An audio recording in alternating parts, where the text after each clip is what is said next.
और वीडियो के साथ स्वागत है आप लोगों का।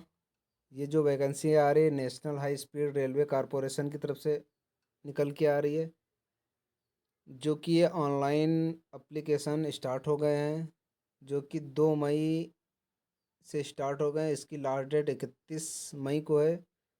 ठीक है, आप लोग बता दें, जो कॉल लेटर आएगा वेबसाइट पे इशू हो जाएगा, और ये ईमेल के थ्रू और एसएमएस के थ्रू आप लोगों को बता दिया जाएगा। ठीक है, आगे हम बात कर लेते हैं पोस्ट की, जो कि सेक्शन ए की पोस्ट निकल के आ रही है। ठीक है, जो सबसे पहले पोस्ट निकल के आ रही है, टेक्नीशियन की पोस्ट निकल के आ रही है, जो कि टोटल इसमें 8 वैकेंसी हैं। इसमें आईटीआई मांग दिया गया है। ठीक है, इलेक्ट्रिकल से होना चाहिए, इलेक्ट्रॉनिक्स से कंप्यूटर ऑपरेटर होना चाहिए, या फिर इसमें diploma electrical electronics with A minimum 4 year आपको क्वालिफिकेशन एक्सपीरियंस होना चाहिए। जो कि इसमें एज दिए गए 20 से 40 ईयर का आपका एज होनी चाहिए। अगली पोस्ट की बात कर लेते हैं, जो कि जूनियर इंजीनियर है। इसमें 8 वैकेंसी है, और इसमें पेमेंट आपका बहुत सही दिया गया है। 40,000 से स्टार्टिंग है आपकी पेमेंट। इसमें डिप्लोमा मांग दिया गया, डिप्लोमा बीई बीटेक आपके पास इलेक्ट्रॉनिक्स कम्युनिकेशन इलेक्ट्रॉनिक्स कंप्यूटर से होना चाहिए। इसमें 4 ईयर का एक्सपीरियंस मांग दिया गया है। इसमें आपका 20 से 45 ईयर की एज मांग दी गई है।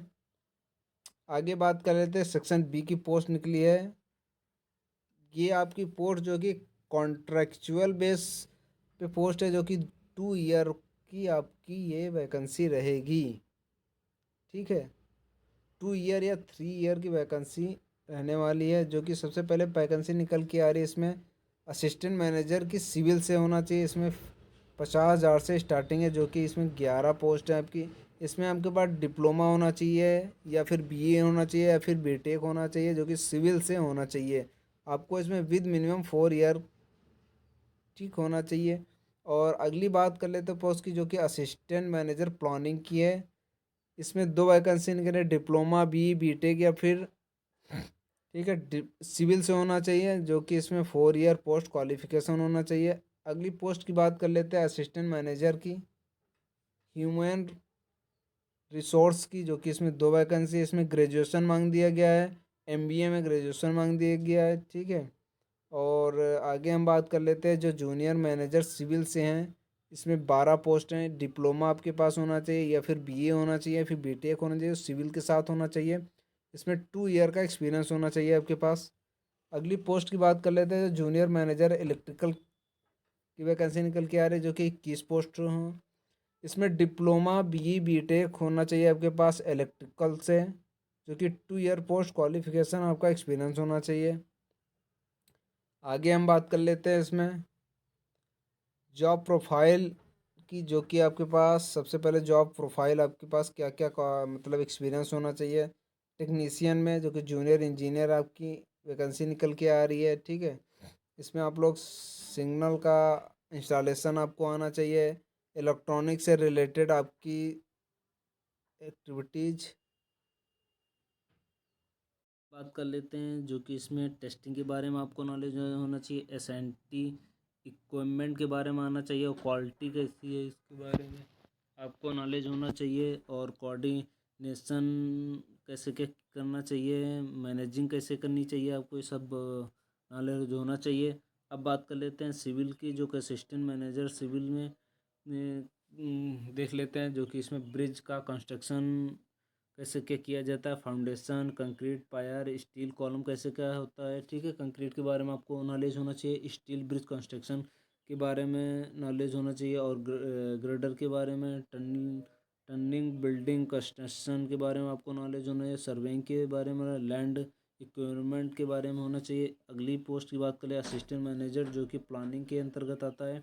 इसमें आपको नॉलेज होना डेवलपमेंट मास्टर प्लानिंग के बारे में आपको आना चाहिए, कॉस्ट रिलेटेड एक्टिविटीज़ आपको नॉलेज होना चाहिए, कोऑर्डिनेशन कैसे क्या करनी चाहिए, consultants side officer contracts planning कैसे क्या करनी चाहिए, इसके बारे में आपको नॉलेज होना चाहिए। आगे हम बात कर लेते हैं, जो कि असिस्टेंट मैनेजर की पोस्ट निकल के आ रही है। इसमें क्या क्या क्या एक्सपीरियंस होना चाहिए, असिस्टेंट एचआर के बारे में एक्टिविटीज जितनी होती हैं उसके स्टेबलाइजेशन कैसे करना चाहिए, ट्रेनिंग कैसे क्या होती है, इसके बारे में सबको आपको नॉलेज होना चाहिए। ठीक है, आगे हम बात कर लेते हैं इलेक्ट्रिकल मैनेजर के बारे में। बात कर लेते हैं जो junior work related relocation modification कैसे क्या होना चाहिए, इलेक्ट्रिकल जनरल वर्क बिल्डिंग के में कैसे क्या इलेक्ट्रिकल का काम किया जाता है, कैसे करवाया जाता है, इसके बारे में आपको नॉलेज होना चाहिए। ठीक है, अब बात कर लेते हैं अप्लाई कैसे करेंगे। सबसे पहले मैं डिस्क्रिप्शन में लिंक दे दूंगा अप्लाई करने के लिए। ठीक है, वहीं से आप लोग अप्लाई कर लीजिएगा। जो कि ठीक है, सबसे पहले तो इस साइट पे जाइएगा, वहीं से अप्लाई कर लीजिए। क्या क्या डॉक्यूमेंट लगेगा, सबसे पहले तो डॉक्यूमेंट एक आपकी फ़ोटो सिग्नेचर लगेगा। ठीक है, 10th का लगेगा, 12th का लगेगा। इसके बाद में आपके पास ITI या ITI डिप्लोमा या फिर डिग्री है तो उसमें स्कैन करके ये लगेगा, और स्कैन क्वालिफिकेशन डिग्री सर्टिफिकेट का लगेगा, मार्कशीट सर्टिफिकेट। इसके बाद में आपका ये PDF में रहेंगे सारे, और स्कैन एक्सपीरियंस आपके पास कॉल लेटर है, एक्सपीरियंस का सर्टिफिकेट है, वो भी आपका लगेगा। ठीक है, अब बात कर लेते हैं इसमें फ़ीस की, जो कि जनरल और EWS OBC की फ़ीस रहेगी 400 रुपये फ़ीस है। ठीक है, और SC ST के लिए इसमें फ्री है। इसके बाद में हम बात कर लेते हैं, ठीक है, ये प्लानिंग, ये कॉन्ट्रैक्ट बेस पे आपका जो जॉब निकल के आ रही है। ठीक है, ये सारी फॉर्म फिल कर दीजिएगा। Thank you very much.